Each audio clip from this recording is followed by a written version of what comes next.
ఇటీవల కాలంలో డయాలసిస్ రోగులు ఎక్కువగా ఉంటున్నారు. అసలు డయాలసిస్ అంటే ఏమిటి? ఎందుకు చేస్తారు? ఇప్పుడు తెలుసుకుందాం. కిడ్నీ ఫెయిల్యూర్ అయిన రోగులకు ట్రీట్మెంట్ చేసే ప్రక్రియను డయాలసిస్ అంటారు. ఈ డయాలసిస్ 2 రకాలుగా ఉంటాయి. ఒకటి హిమోడయాలసిస్, రెండవది పెరిటోనల్ డయాలసిస్. అందులో ముఖ్యమైనది హిమోడయాలసిస్. అసలు హిమోడయాలసిస్ అంటే ఏమిటి? కిడ్నీ పనితీరు 80% నుంచి 90% తగ్గిపోయినప్పుడు రక్తంలో వ్యర్థాలు, టాక్సిన్స్ మరియు అదనపు నీరు ఎక్సెస్ ఫ్లూయిడ్ పేరుకుపోయి శరీరం ఒక చెత్త కుప్పలా మారిపోతుంది. అప్పుడు కృత్రిమ కిడ్నీ అంటే ప్రత్యేకమైన డయాలైజర్ ద్వారా ఒక యంత్రంలో ట్రీట్మెంట్ చేసే విధానాన్ని హిమోడయాలసిస్ అంటారు.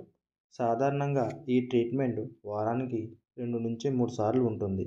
ప్రతి ట్రీట్మెంట్ సుమారు 4 గంటల సమయం పడుతుంది.